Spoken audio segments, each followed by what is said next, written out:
என்ன இது? இந்து மதத்துக்கு பேரே கிடையாதா? இந்து மதம் பேர் இருக்க.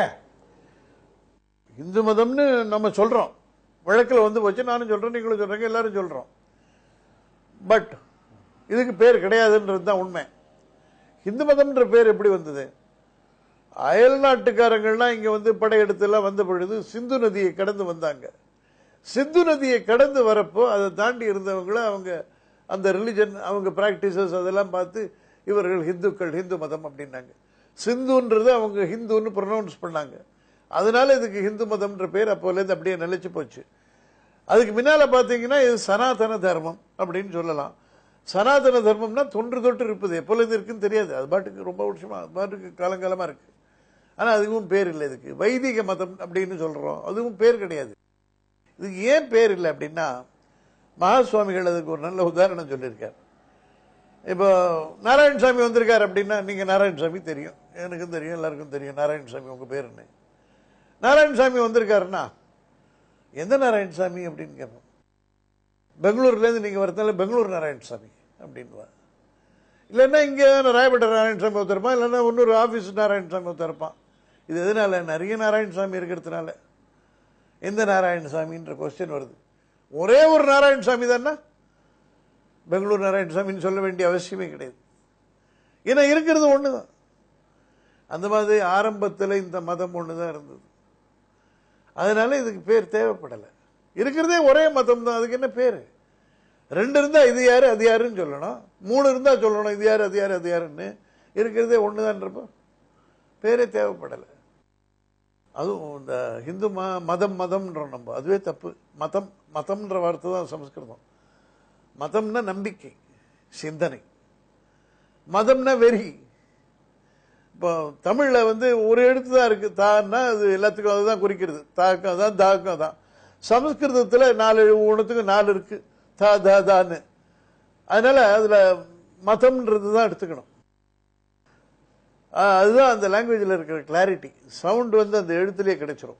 இப்ப தமிழ்ல நம்ம சப்ளை பண்ணிக்கிறோம் நமக்கு தெரிஞ்சதுனால.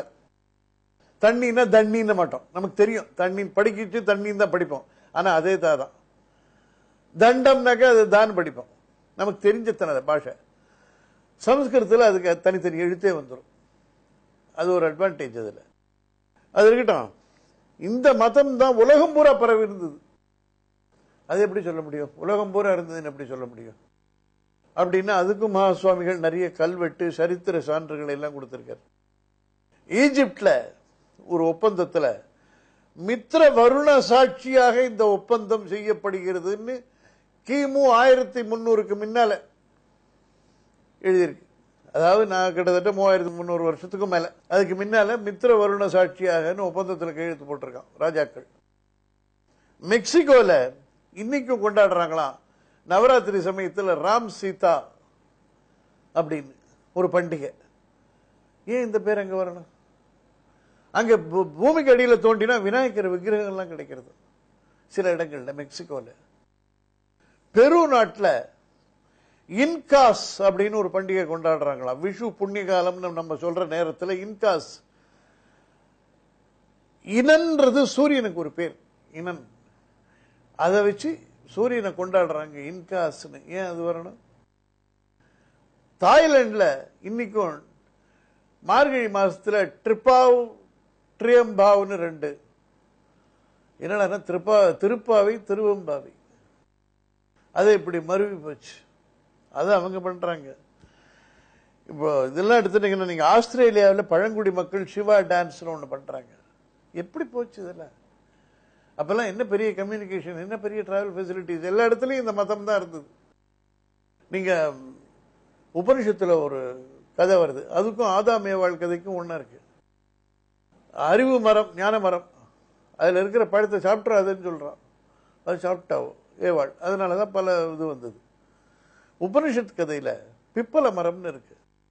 அந்த பிப்பல மரத்துல 2 பறவை உட்கார்ந்து இருக்கு. ஒரு பறவை பழத்தை சாப்பிடுறது, இன்னொரு பறவை வெறும பார்த்துட்டு இருக்கு. அது சாப்பிடல, வெறும பார்த்துட்டு இருக்கு. அதாவது இந்த மனித உடல் தான் அந்த மரம். பழத்தை சாப்பிடுறது ஜீவாத்மா, அது அனுபவிக்கிறது, ரசனை வேண்டிருக்கிறது. பரமாத்மா நம்ம உள்ளே இருக்க, அது பார்த்துட்டு இருக்கு, சாட்சியா பார்த்துட்டு இருக்கு.